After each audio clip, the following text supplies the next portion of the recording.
Entonces, bueno, clustering hace parte como de los algoritmos que hemos estado trabajando de clasificación, específicamente pues de los algoritmos que podría entrar en la categoría de Machine Learning. Ahorita entro en más detalles de esto. Eh, Me gusta pues siempre comenzar como con el resultado final, que estuve compartiendo como algunas imágenes ayer, y es un sistema para extraer la paleta de colores de una imagen. Entonces aquí estoy cargando una imagen cualquiera y le estoy extrayendo la paleta. Miremos aquí el resultado. Entonces aquí está, por ejemplo, con una imagen, una foto de Cyberpunk. Aquí nos saca que esta sería la paleta de colores de Cyberpunk. Si cambio la imagen leída, voy por acá, tengo otra. Si pongo, por ejemplo, esta, que es como un paisaje, pues aquí me va a sacar la paleta de colores de este paisaje. Y pues con cualquier otra imagen que queramos, busquemos, no sé, Lara Croft Go, que es un juego mobile de Lara Croft, pues. Digamos aquí, guardar imagen como, que ciego estoy. Y copio la ruta, aquí, Lara Croft.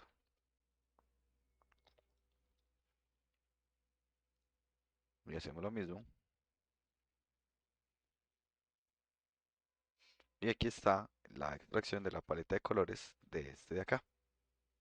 Noten que igual cada vez que lo ejecuto podría darme como ciertas variaciones, por el hecho de que depende del algoritmo pues de la semilla inicial del algoritmo. Ya uno podría hacer como bueno, varios algoritmos con varias semillas y luego promediarlo. Bueno, y hay pues como varias estrategias adicionales que se pueden plantear. Sin embargo, pues es un algoritmo sencillo de implementar y que nos va a ayudar como a resolver problemas que entran en la categoría de clasificación. ¿Cómo funciona conceptualmente este algoritmo? Este algoritmo tenemos nosotros una cantidad de datos que vamos a dibujar en el plano cartesiano. Por ahora pues voy a tomar aquí, para el ejemplo, estos datos pues que creé acá, en donde tengo dos variables. La compacidad, que recordemos que es el área sobre perímetro al cuadrado, y el nivel de gris, que sería pues cuál es el valor de gris de esa forma. O sea, pensemos en que nosotros hicimos ya una segmentación en donde tenemos aquí la pantalla, pues el fondo negro, y tenemos alguna forma que estamos segmentando, y esa forma puede tener pues un tono gris oscuro o más clarito, ¿cierto? Pues dependiendo. Y con base en eso vamos a clasificar entre un tipo de objeto u otro.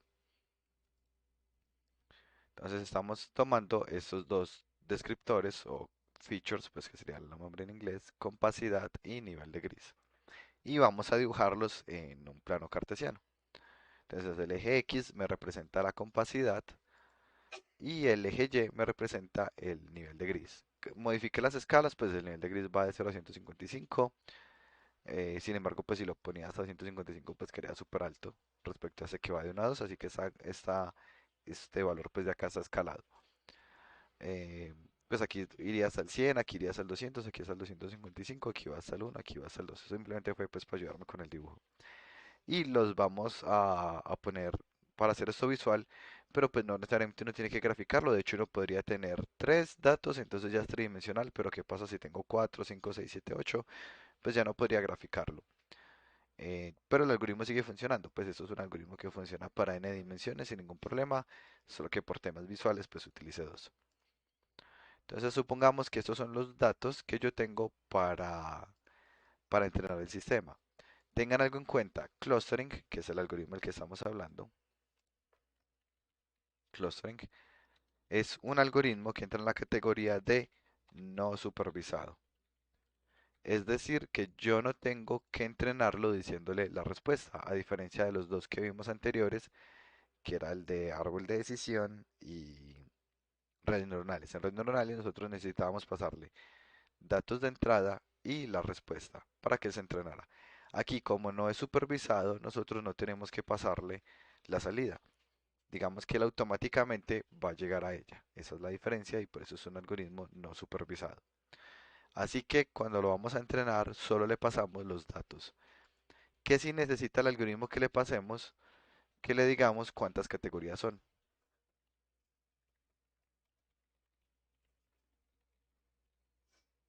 Que eso pues ya será algo más conceptual dependiendo del tipo de problema que tengamos. Normalmente es un dato que tenemos conocido. Supongamos que nosotros tenemos dos categorías de objetos. Queremos clasificar entre objetos tipo A y objetos tipo B, pero no sabemos las características de A y no sabemos las características de B, y por eso pues un algoritmo no supervisado nos funcionaría muy bien, porque pues sabemos que queremos clasificar entre dos tipos de objetos, pero no estamos seguros de las características de esos objetos.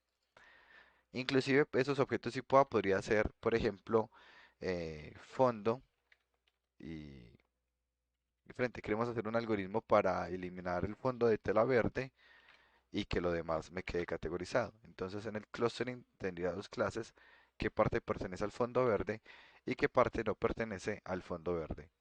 Este algoritmo lo menciono porque de hecho pues alguna vez lo implementé, lo probé y me parece que funcionaba muy bien el algoritmo. Continuando por acá, entonces estos son los datos que tenemos. El primer dato está en 1,2, o sea, como por aquí más o menos, y en 110, más o menos, pues si miramos por acá, es como si estuviéramos diciendo que este es 1,2 y que este de acá es 110.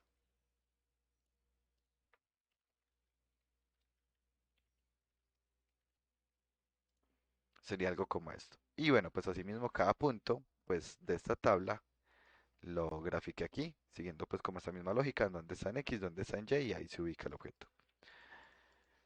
La idea o el concepto de clustering y la razón por la cual no es supervisado es porque él automáticamente se va tratando de acercar a los datos para crear algo así como unos grupos. Entonces vamos a tener dos categorías que dijimos que iban a ser objeto tipo uno.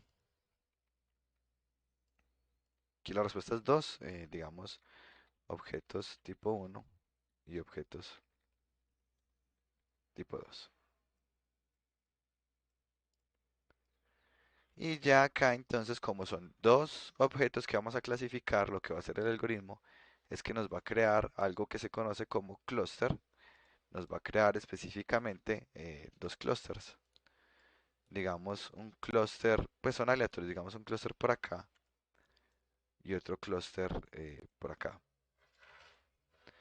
Y lo que él va a tratar de hacer es que este se va a ir tratando de acercar como a uno de los grupos y este se va a tratar de acercar a otro de los grupos en cada iteración. Una vez que terminen de iterar, cada centro quedó asociado a un grupo. Entonces cada centro es algo así como si tuviera su área de cobertura,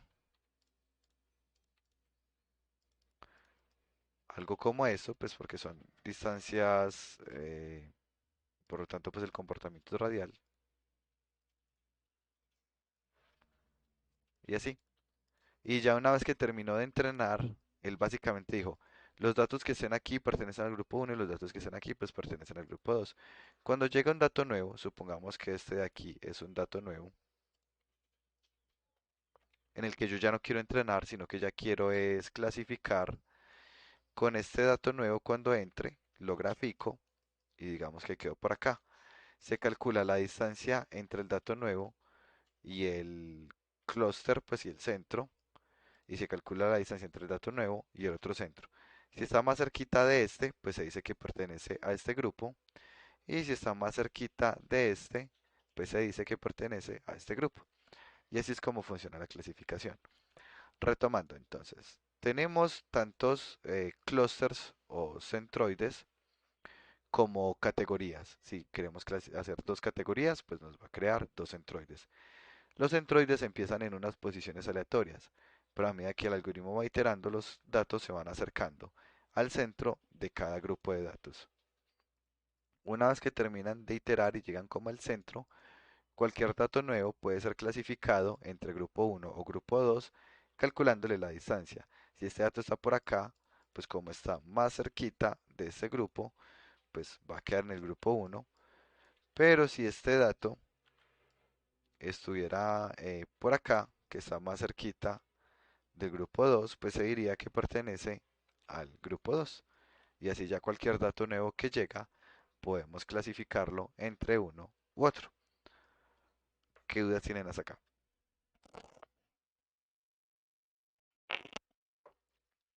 Por ejemplo, cuando implementé este, hace ratos, pues cuando era estudiante, fue para hacer un real-time chroma,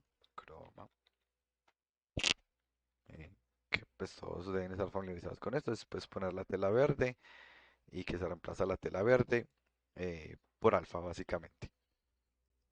En, en este, pues que hice, eso fue pues para el curso de inteligencia artificial, eh, lo que hice es que se tomaba una foto a la tela verde, teniendo tanto la tela verde como una persona ahí puesta en la escena, ¿cierto? Pues la foto de la tela verde y la persona son, pues que eso es una persona y se entrenaba. Una vez que terminaba el entrenamiento, pues digamos que él iba a quedar algún centroide o un grupo uno que estaba como asociado a ese fondo verde y un grupo 2 asociado a cualquier otra cosa que no fuera ese fondo verde. Luego, cuando ya se corría el algoritmo, lo que hacía el algoritmo era que cada píxel se revisaba y cada píxel se le comparaba la distancia con este y con este. Y pues si estábamos cerquita de este, se decía que era parte del fondo y si estábamos cerquita de este se decía que era una persona. Este algoritmo recorría píxel a píxel, es decir, hacía el clúster tantas veces como píxeles tuviera la cámara. Entonces es un algoritmo muy lento. Sin embargo, logré que funcionara en tiempo real a pesar de acceder a píxel haciéndolo en C++, que es algo que me parece pues interesante mencionar, que si necesitan hacer algún algoritmo que funcione en tiempo real píxel a píxel, OpenCV C++ se los va a permitir porque es supremamente óptimo. Con el OpenCV de C Sharp y de Python no era posible pues como lograr esa misma velocidad que se logró con el de C++. Y ya con eso pues tenía mi closer en donde después de entrenarlo ya uno podía hacer un croma con cualquier color, pues porque yo podía tener aquí digamos una tela azul o inclusive no sé una tela morada o lo que sea y ya cualquier dato pues entraba entre un clúster u otro y cualquier píxel se comparaba para ver a cuál tipo de los grupos pertenecía. Ahora sí, entrando en detalles un Ok, poquito, pronto. sí, dígame. ¿Qué ventaja nos daría hacerlo pues, con inteligencia artificial y no con lo que ya hemos visto de segmentación por color? No, la ventaja aquí era la calibración, porque la segmentación por color que hemos hecho está el punto de que nosotros necesitamos. Ah, bueno, no, ya voy a explicarla mejor. Pues porque nosotros podríamos hacer algo de calibración, como lo que hicieron algunos, que ponían un objeto frente a la cámara, calibraban y podrían hacer lo mismo con el croma. Calibran y lo presentan. La diferencia está en el concepto de distancia. Cuando yo reviso dos rangos, yo reviso con la función inRange, por ejemplo. Yo estoy revisando que ese color verde se encuentra entre este rango y este rango. Eso implica revisar una condición tipo I. El H está entre este y este, el S está entre este y este, el V está entre ese y este. Cada uno pues con valores diferentes. Sin embargo, a veces nos presentaban unos falsos positivos o unos falsos negativos de valores que no lograban quedar clasificados de forma correcta. Y eso es porque hay datos que están cerquita del rango y de hecho pertenecen a la clase que esperábamos, pero ese rango por cómo es manejado no quedan ahí. Porque es como que yo estuviera calculando de forma muy estricta si están aquí o no están. Sin embargo, cuando uno utiliza clustering, específicamente pues el clustering que yo utilicé, que era fuzzy clustering, que combinaba lógica difusa con clustering, son unos rangos que son difusos. Pensemos en cómo que estos rangos fueran algo así como no un valor preciso, sino como un área de influencia. Y cada dato se podía ver como de cierta forma influenciado sobre él. Pero no solo eso, sino que aparte la forma en que se calcula la distancia es diferente. Por ejemplo, muchos utilizaron para la entrega el espacio de color HSV. Es tenerlo que buscar, listo, HSV. Y el HSV está en coordenadas cilíndricas. Entonces, cuando lo estamos preguntando si está en un rango, estamos ignorando por completo la naturaleza de esto, que es una coordenada cilíndrica. Y esto hace que, por ejemplo, un dato, vamos a poner aquí el pastel.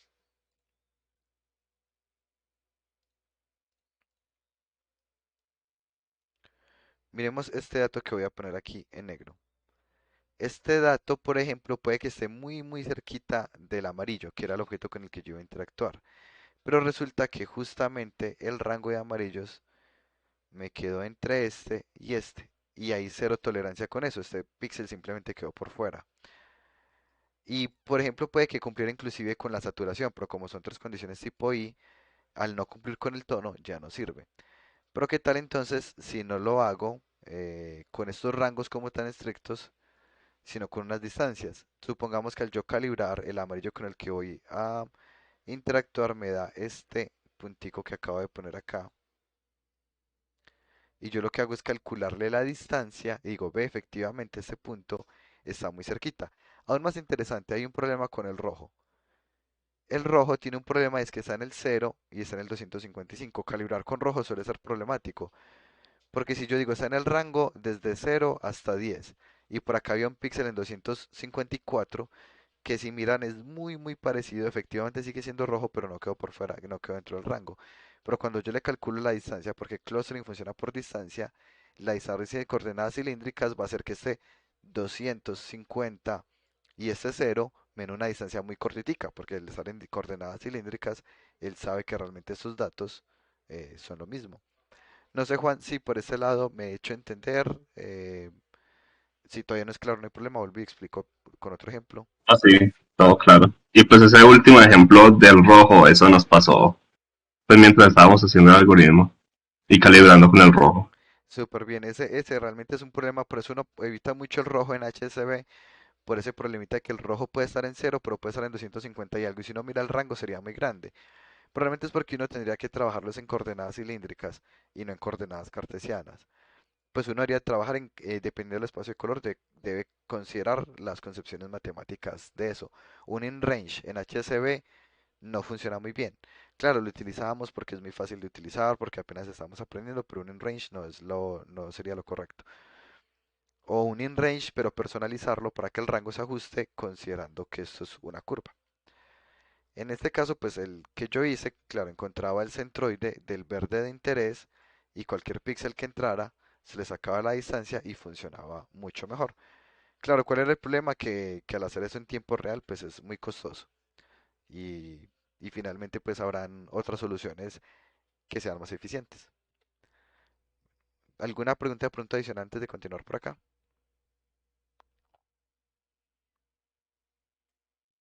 Bueno, entonces vamos a eh, empezar a hacer el algoritmo de clustering como el paso a paso. Para ese paso a paso, pues yo ya hice aquí los dos primeros pasos, pues las dos primeras iteraciones en, eso no era, en un Excel para poder como irlo explicando con más detalle. Entonces, aquí tengo los datos que ya les había dicho, que en este caso estoy categorizando entre objetos tipo 1, objetos tipo 2 y las características que estoy usando es compacidad y nivel de gris. Ustedes pueden sacar las características que quieran. Ah, yo quiero clasificar, hacer un clasificador para saber, mm, no sé, a ver, si categorizar entre objetos buenos y objetos defectuosos, por ejemplo. Y tengo una banda transportadora en donde estoy llevando, no sé, unas chocolatinas y algunas a veces están malas y otras están buenas. Le extraigo un montón de datos a eso, pues tantos datos como le puedo extraer, perímetro, área, no sé, cantidad de huecos, nivel de gris, inclusive las más avanzadas, características de Javor Texture, que no, Gabor Textures, o le extraigo inclusive características tipo HAR, entonces le planteo unos HAR cualquiera por ahí ubicados y eso me da unos valores. Pero no, finalmente tengo un montón de datos y lo que tengo es, necesito desclasificar entre un objeto y otro. Ya aquí, pues lo que hice fue teniendo esas características, las dibujé acá. El primer paso va a ser crear tantos grupos como clases. Yo digo que hay dos clases, objetos tipo 1 y objetos tipo 2. Inclusive para hacerlo un poquito menos abstracto, hablemos que hay objetos defectuosos y objetos correctos.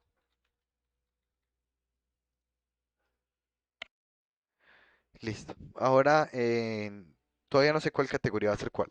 Hay dos categorías. Entonces voy a decir que los cuatro primeros datos pertenecen a la categoría uno y los cuatro siguientes datos van a pertenecer a la categoría 2. Pues aquí hice un corte en la mitad, pero podría ser un corte aleatorio. N datos pertenecen al grupo uno y total de datos menos n pertenecen al grupo 2. Entonces los datos que pertenecen al grupo uno voy a pintarlos de un color. Entonces los que pertenecen al grupo uno eran el de 1,2, el de 1,5, 1,6 y 1,8. O sea, este y este pertenecen al grupo uno.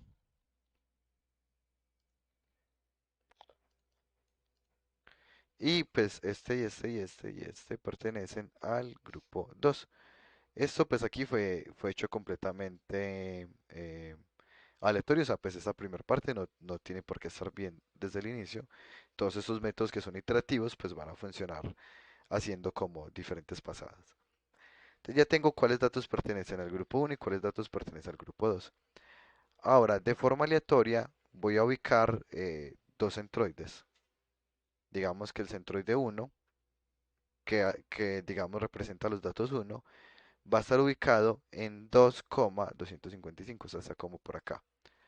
Este que va a ser el centro, para que lo reconozcamos más fácil, voy a ponerle aquí una pequeña modificación.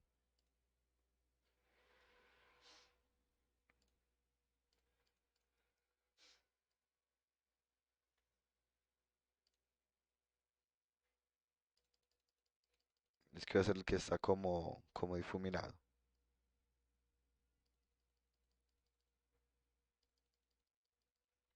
Entonces este es el que va a representar el centroide uno y este de aquí es el que va a representar el centroide 2.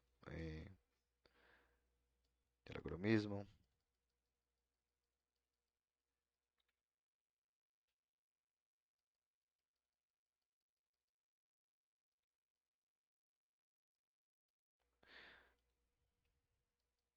Listo.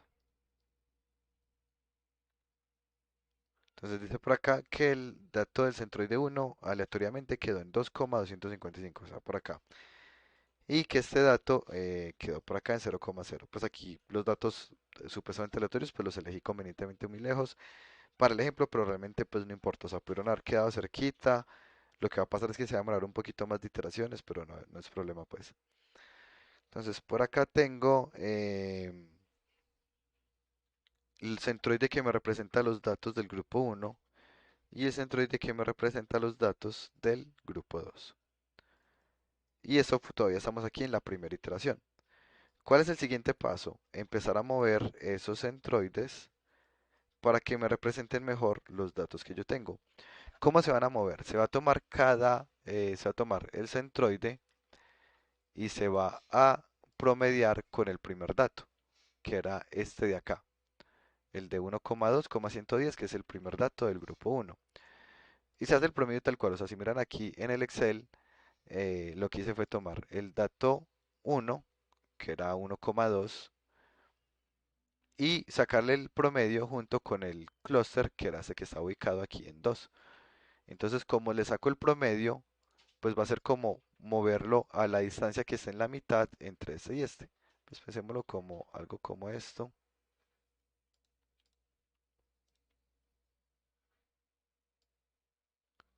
Este es, digamos, un rectángulo que me representa la distancia en X que hay entre el objeto, el dato uno y el clúster y pues el eje Y. Como le estoy sacando el promedio, lo que va a pasar es que este se va a mover hasta la mitad de los dos, la mitad entre donde estaba este y donde estaba yo originalmente. Y lo mismo en Y se va a mover a la mitad de los dos. Ya el nuevo centro quedó aquí. Nuevamente, como lo calculé, sacando el promedio entre donde estaba el clúster originalmente, promediándolo con la posición del primer dato que era este de acá. Si miramos, pues el resultado es que me va a quedar en 1,6, o sea, como por acá, y en altura 1,8, o sea, como por acá, más o menos. Pues ya después de hacerlo numéricamente. ¿Es claro este primer paso? Si hay dudas, mejor de una vez antes de seguir como explicando la otra parte. Creo que me perdí. O sea, el puntico verde es el promedio de todo el grupo uno de los verdes. Este puntico que está aquí con el centro blanco es el centroide, o lo que llamamos el clúster.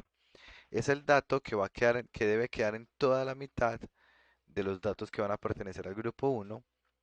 Y ese es el dato que va a quedar en toda la mitad de los datos que pertenecen al grupo 2. La idea del Mm, algoritmo es que yo tengo un montón de puntos y luego voy a ser capaz de tener un dato en toda la mitad para yo decir a todos los que estén aquí cerquitica pertenecen al grupo uno y otro dato en la mitad de esos otros de acá para lo mismo, decir luego que todos los que estén en este rango pertenecen a ese grupo 2. Esto, esos datos que van a quedar en la mitad es este de aquí que está con el centro blanco y es el que acabo de mover. No sé si ya fue más claro y si no, no hay problema, sigo explicando esta misma parte. sí, ya, ya está claro. Vale, Gracias. excelente. Entonces, originalmente este dato estaba por acá, pero como se calculó la distancia promedio entre este y este, pues este tuvo que moverse hacia acá. Pues después de hacerlo matemáticamente, pues que es dividiendo ese sobre pues el promedio del x con el x o compacidad que representa el eje x y eje y con eje y, me dio que quedaba en 1,6, 1,82. O sea, no sé cómo por acá. Luego saco el promedio entre esta nueva posición y el dato 2. El dato 2 será 1,5, 200, o sea, este dato de acá. Cuando le saco el promedio con este dato, pues ¿qué va a pasar? Se va a mover un poquitico para la izquierda y un poquitico para arriba. Luego le saco el promedio con el dato 3, que es este de acá, y va a hacer que se mueva un poquitico para acá. Luego el promedio con el dato 4 y va a hacer que se mueva un poquito para acá. Luego de determinar el promedio con cada uno de los datos solo del grupo uno, que son los que creemos que pertenecen al grupo de él. Luego de sacar todos los promedios me quedo en 1,64, 1,5. No sé, eso sería algo como por acá, más o menos. Y hago lo mismo con el rojo, pero con los que pertenezcan al grupo 2. Entonces empiezo a recalcularlo. La primera vez pasa a .25,25, luego pasa a .2322, luego va a pasar por allá a .61 y bueno, al final después de promediarlo de a poquito con todos, la última distancia a la que llegó fue .7,133. Entonces ya este centroide, que es el que me va a representar a los rojos, está quedando por acá y el verde está quedando por acá.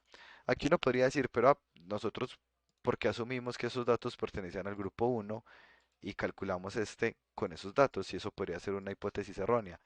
Pero esa es digamos que la gracia de casi todos los métodos numéricos.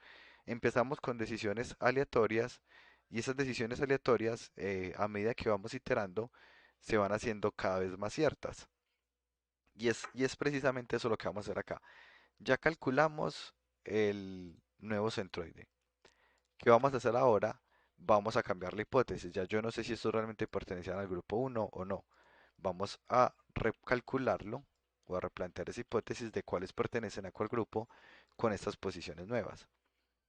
Entonces voy a sacar aquí las distancias. Saco la distancia entre el dato uno, que es este de acá, y este clúster y este clúster de acá.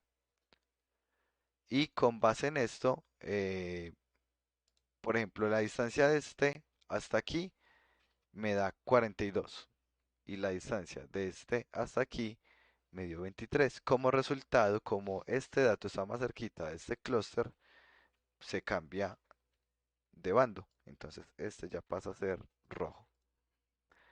Siguiente dato. El siguiente dato, el dato 2 era el de 1,5,200, o sea, el que estaba como por acá.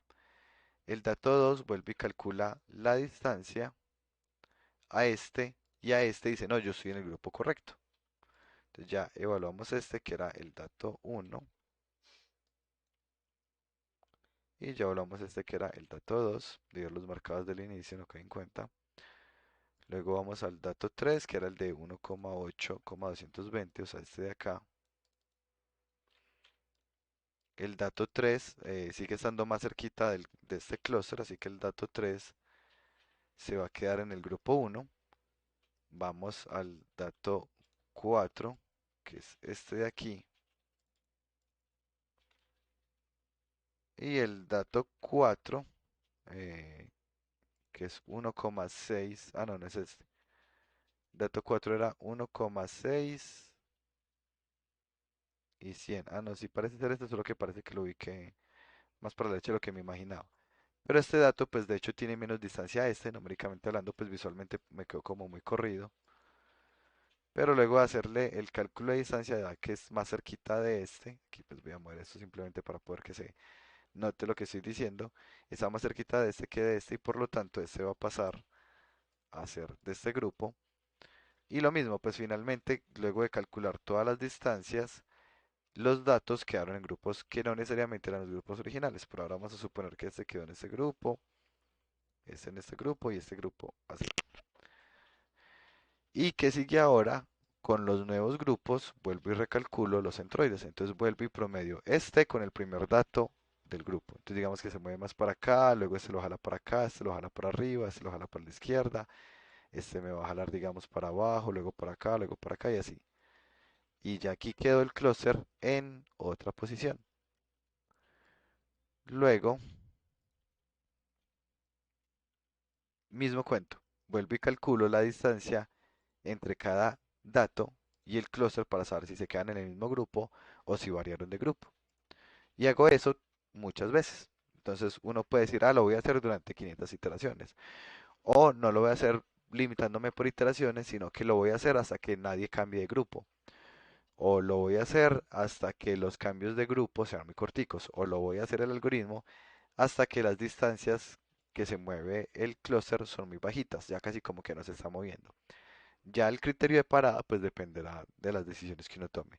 Pero conceptualmente así es como funciona el algoritmo. Y pues aquí hay una tabla en donde dice pues como el paso a paso para mostrarlo. Lo que les decía, se calculan cada distancia, se dice a cuál grupo pertenece, se formaron unos nuevos grupos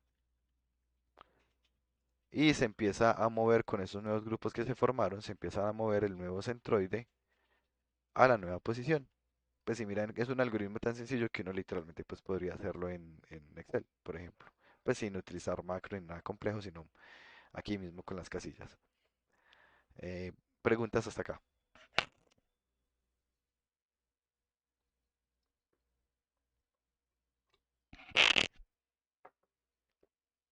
Todo claro. Listo, súper bien. Entonces nosotros podemos hacer esto mismo que estamos haciendo, pero con una imagen, ¿cierto? Pues porque finalmente una imagen es un, pues cualquier imagen, la misma que tenía ahorita que era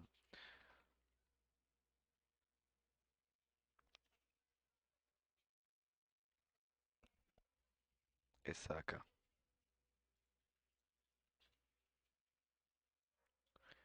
Yo podría decir que esta imagen, pues está llena de información, obviamente, y podría decir que cada píxel, digamos, este píxel de acá. Entonces, ese píxel, que es este de acá, yo podría ubicarlo en un plano cartesiano X, Y, Z, diciendo que la cantidad de rojo que tiene me representa el eje X, la cantidad verde que tiene me representa el eje Y, y la cantidad azul que tiene me representa el eje Z. Y me paro luego en el píxel de al lado y lo ubico en otra parte en el espacio y luego con el píxel de al lado. Y finalmente yo lo que tengo es una imagen tridimensional a partir de los diferentes canales, donde cada canal pues simplemente me representa una posición en cada eje. Y una vez que tengo eso,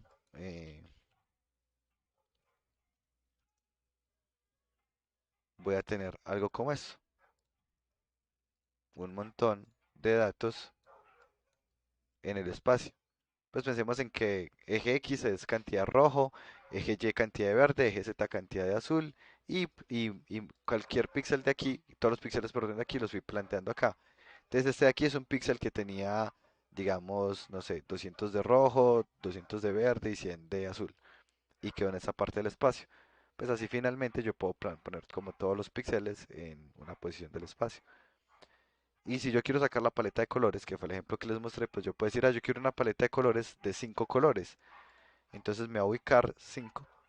Bueno, para seguir con el ejemplo que hay aquí de 4, entonces me va a plantar un centro por ahí aleatorio, 4 centros aleatorios, y esos centros pues poco a poco se van a empezar a ajustar a los datos que tenemos disponibles.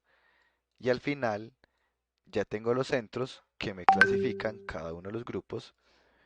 Yo podría utilizarlo cualquier nuevo dato que entra, yo puedo ver a cuál de los centros pertenece, pero justo ahorita como nos interesa es ver la paleta, pues lo que voy a hacer es dibujar este centro, dibujar este centro, dibujar este, dibujar este. Preguntas hasta acá antes de pasar al código. Y como siempre los códigos pues con Python son muy sencillos, que eso es una ventaja muy grande de Python. Y este es el código, si miran es muy cortico. Eh, ya voy a hacer por acá un, la demostración, pues ya la vimos ahorita, voy a cambiar aquí a Landscape 001 y le tengo que sean 5 clusters, entonces lo que me saca son estos 5. Pero si yo le dijera, perdón, si le digo era que fueran 3, pues aquí me sacó los 3 colores que mejor representan. Si le digo que son, no sé, 16, aquí están los 16 colores que mejor representan, ¿cierto? Pues simplemente está sacando los 16 clusters y ubicándolos aquí. Ya voy a explicar aquí el código. Entonces aquí cargo una imagen, pues nada que no hayamos hecho, cargar la imagen. Y llamo a este método que lo llamé getColorPalette, que lo tengo aquí.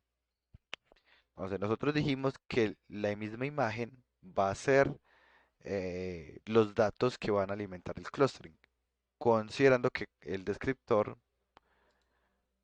es el canal que tienen. Ya para hacerles un poquito más claro, voy a mostrar aquí la documentación. Estoy utilizando sklearn, que es la librería pues, que les he mencionado para aprendizaje estadístico o de Machine Learning.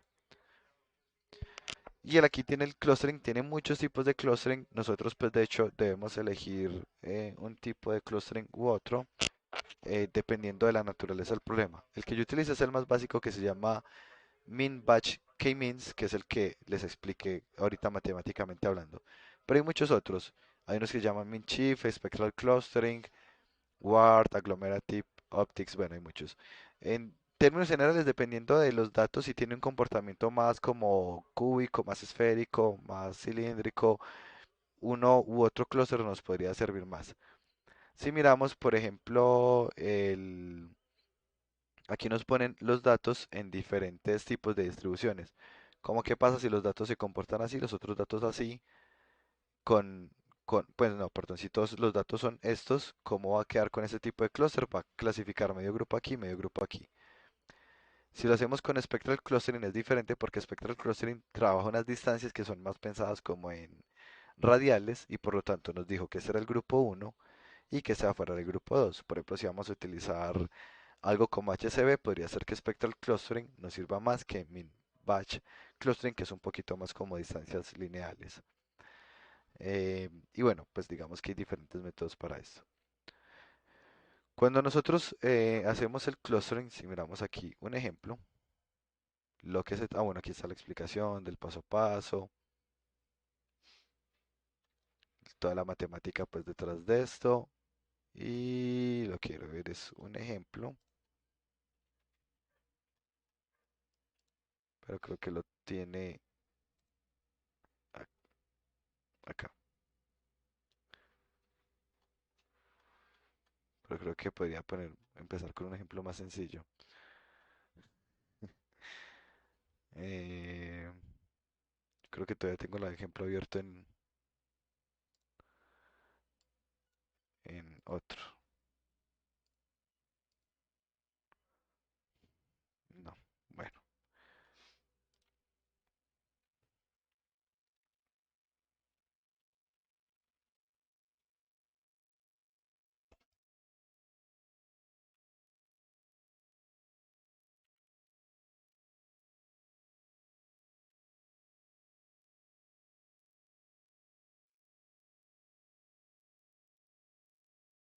Ahora sí, por fin, documentación, listo.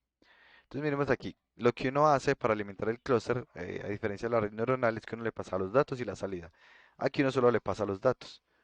Por ejemplo, aquí le están pasando estos datos que vemos aquí, que llamaron X, que son pues como un montón de coordenadas.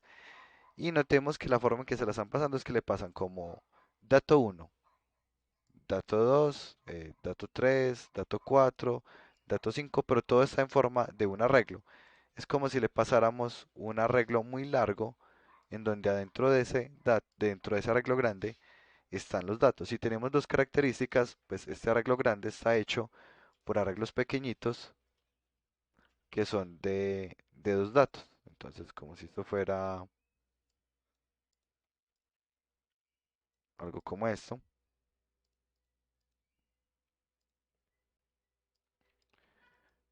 digamos, este es el arreglo grande que le voy a pasar al clustering. Y ese arreglo está compuesto por es un arreglo de arreglos, básicamente. Y este de aquí es lo que llamaríamos como dato uno. Y ese dato uno pues por dentro puede tener varios descriptores, digamos compacidad y nivel de gris, siguiendo el ejemplo de ahorita. Y en el mismo arreglo pues también está el dato 2 que también tiene su propio compacidad y su propio nivel de gris, y pues lo mismo con el dato 3.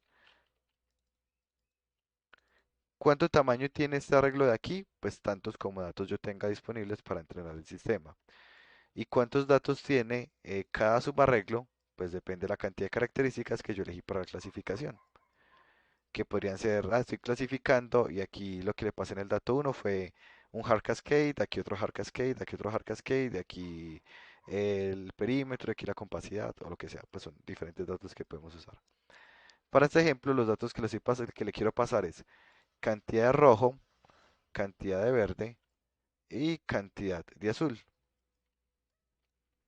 Y lo mismo aquí y lo mismo aquí. ¿Cuál es el problema? Que actualmente la imagen que tenemos no está en una forma, no está en esta estructura, no es un arreglo de datos compuesto por diferentes datos, por un subarreglo, sino que está en una forma matricial, en forma de imagen. Sin embargo, es muy fácil de solucionar con OpenCV porque tiene un método que se llama reshape. Y lo que va a hacer es que va a cambiar la distribución para que no sea matricial, sino que se vuelva un arreglo de este tamaño, pues que vendría siendo el alto y el ancho. Pues de hecho, aquí lo puedo poner como H por W porque pues ya los había guardado. Y lo que está haciendo esta línea de código es que me va a mover la imagen que originalmente era esta matriz, me la va a poner como si fuera un vector. Para tratar de hacerlo un poquito más visual, voy a hacer esto.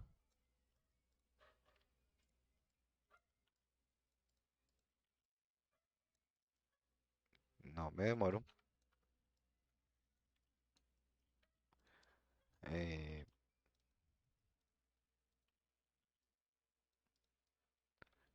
listo, así. Entonces, aquí, objeto recortar.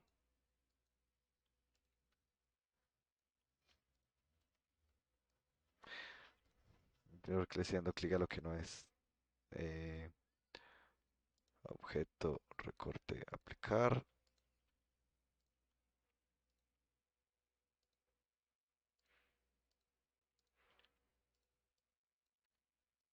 Ah, es que habían dos con razón.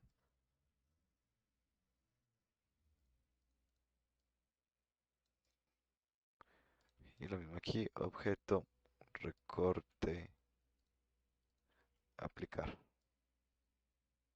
Entonces estamos pasando de tener esta como forma matricial a tener la imagen como en esta forma de un arreglo. Eso es lo que estamos haciendo con esta línea de reshape, que lo pasa esta forma matricial a un arreglo que mide pues cuánto, el ancho por el alto, pero en una sola dimensión, pues porque si eran 100 píxeles de alto y 100 de ancho, entonces pues aquí claro me queda como un cuadrito, pero si lo pongo como una línea va a ser una línea de 10.000 píxeles. Es como convertir esto en una línea muy larga. ¿Es clara esta parte del reshape que hizo o hay dudas? Y busco otro ejemplo.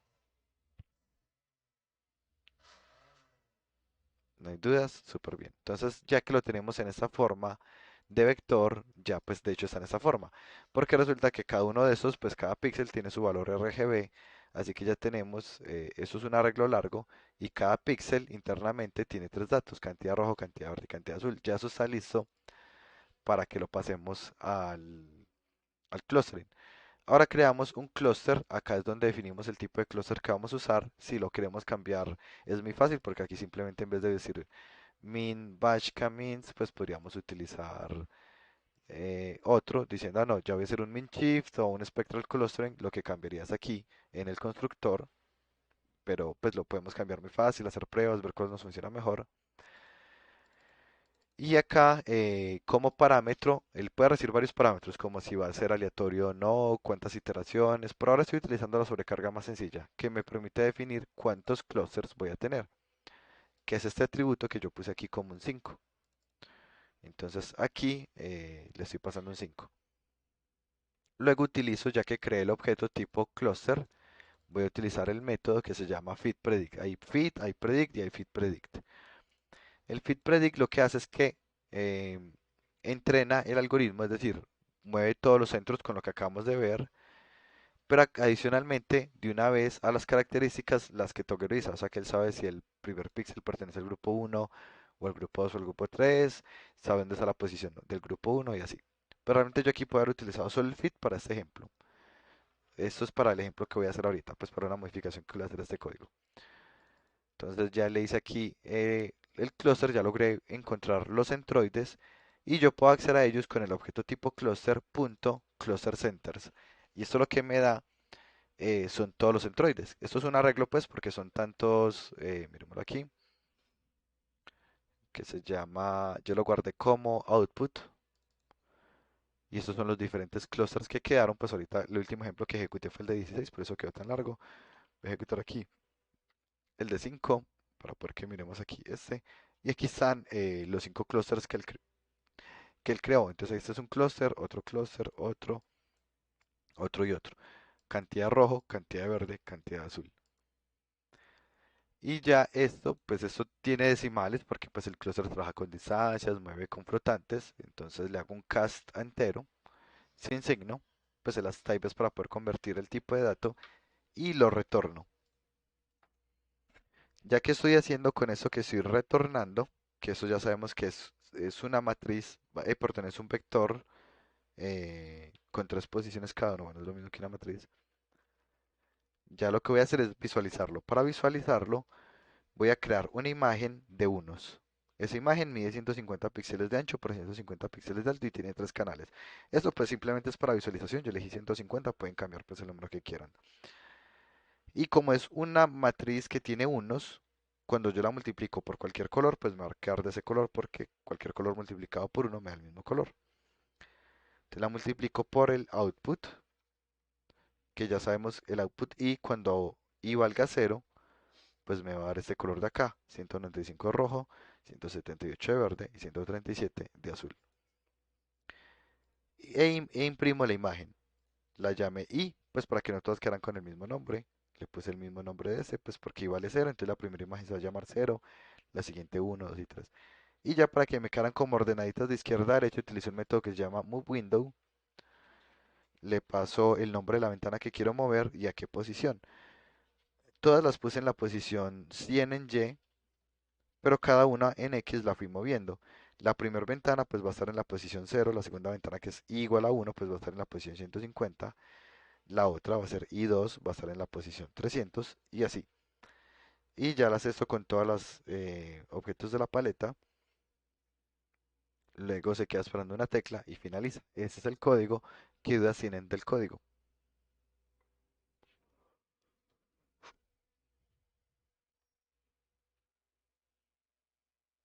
No hay preguntas. Bueno, aquí ya tenemos entonces, pues como les decía, el funcionamiento. Aquí vemos cómo ordeno todas de izquierda a derecha. Si yo le dijera pues que cada una mide, digamos, 200, pues lo normal sería que aquí le pusieran 200 para poder que no me queden una encima de la otra. Si le pongo, digamos, acá un 100, pues lo que va a pasar es que va a quedar una montada sobre la otra. Bueno, pues ya normal, digamos, matemáticas básicas esta parte acá para la ubicación de las ventanas. Y ya con eso pues quedaría terminado nuestro clasificador. Esta parte que yo dejé aquí es para un segundo ejemplo que tengo, pues que había montado. Un momentico que me toca buscarlo.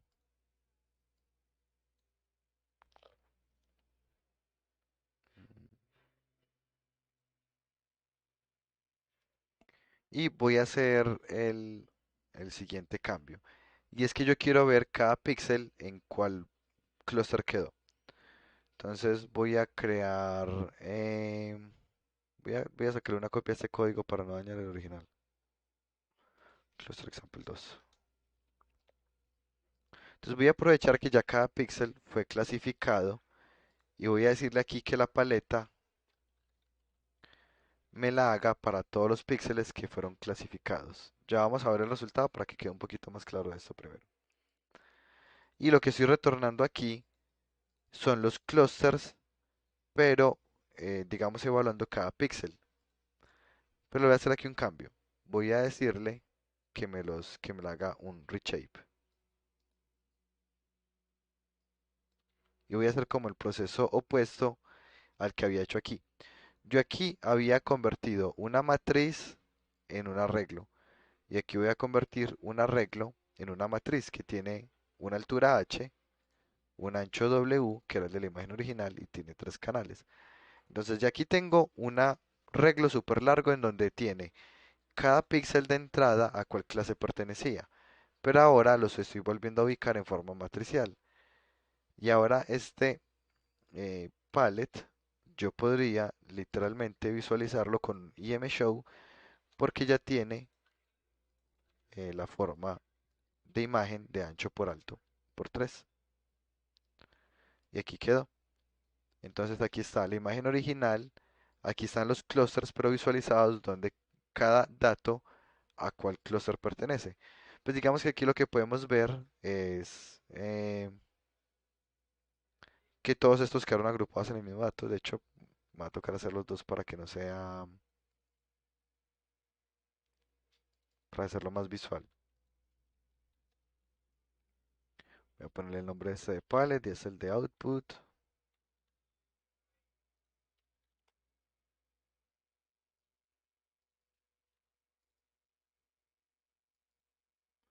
Y este palette va a ser lo mismo que teníamos ahorita.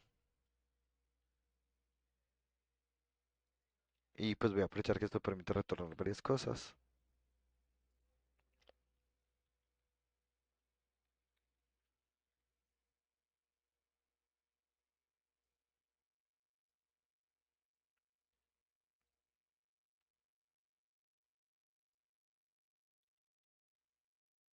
Y voy a dejar este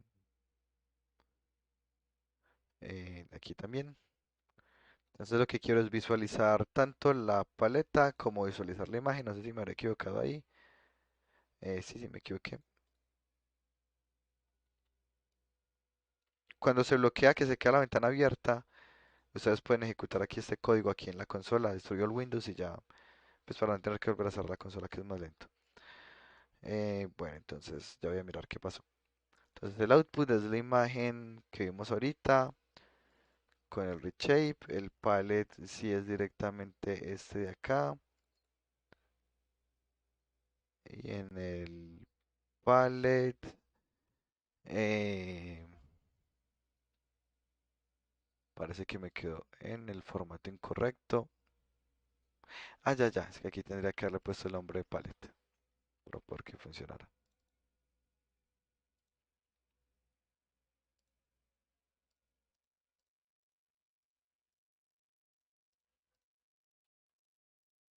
Listo, entonces ahí está. Esta es la imagen original. Este fue el resultado del clúster. Y ahora miremos la imagen original, cada píxel en cuál categoría entraría. Por ejemplo, toda esa montaña de acá quedó con este grupo de aquí.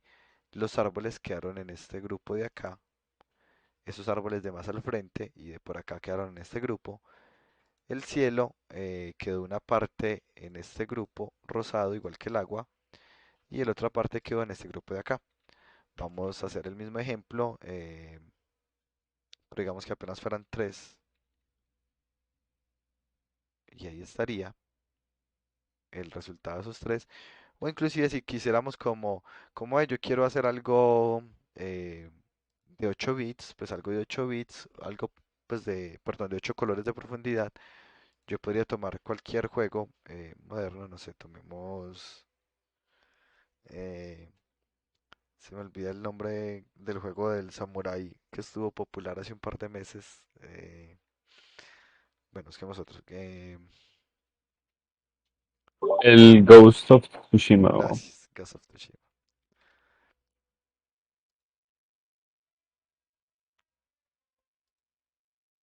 Tomemos una imagen cualquiera de esto, guardar imagen como, Ghost, Ghost.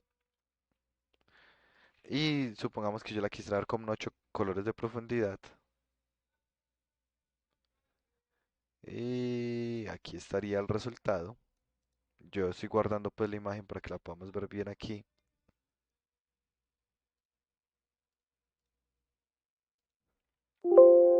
Y aquí está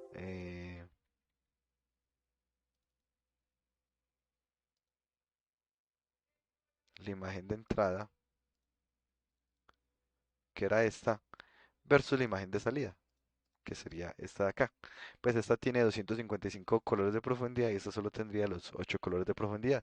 De hecho, si uno mira, pues tiene como cierto aire a los videojuegos muy viejos, pues a los de Nintendo los primeritos, porque los primeros juegos pues no tenían tantos colores de profundidad y por eso era que uno veía siempre como colores muy parecidos. De hecho, lo mismo con el Game Boy. El Game Boy pues siempre parecían como algo como eso, por el hecho de que solo tenía pues unos pocos canales de colores. Creo que de hecho tenía 8, pero no estoy seguro. Pues el Game Boy Color, el más viejo, era pues en grises. Y bueno, aquí tenemos el resultado y lo mismo pues igual acá podemos ver el resultado de la paleta de colores. Pues aquí lo tendría que volver a ejecutar porque no la guardé. Que era esta de acá, esta fue la paleta de colores que él me sacó de acá, con 8 colores, pues igual como les digo puedo sacar a solo 5 colores, que sería como lo normal en paletas, y aquí están los colores, que quedó muy hacia el café por el hecho de que había muy poquitico rojo, y el clúster pues no beneficia de eso, ya tendríamos que buscar de pronto diferentes espacios de color, como el HCB, y probar con otro clúster diferente, pero eso es como digamos la lógica detrás de todo esto. Eso sería todo como respecto al tema de hoy. ¿Qué preguntas tienen de esto?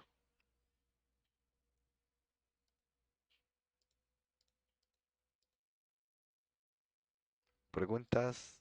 No. Voy a probar aquí el Spectral Cluster a ver si mejora. Entonces aquí era...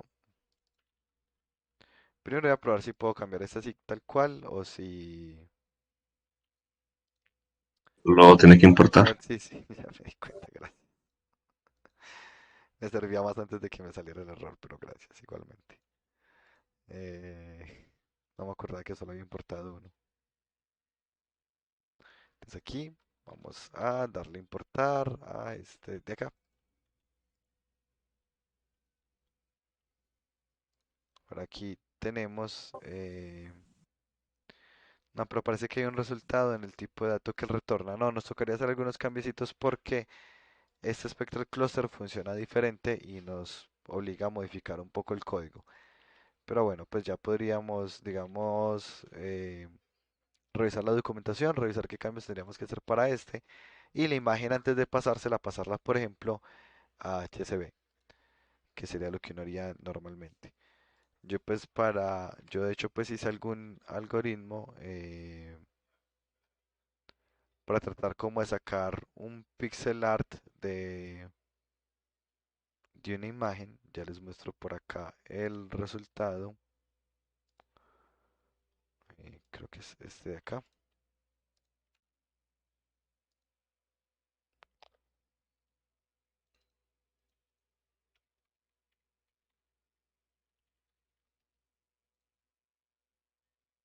Y vamos a cargar esta imagen.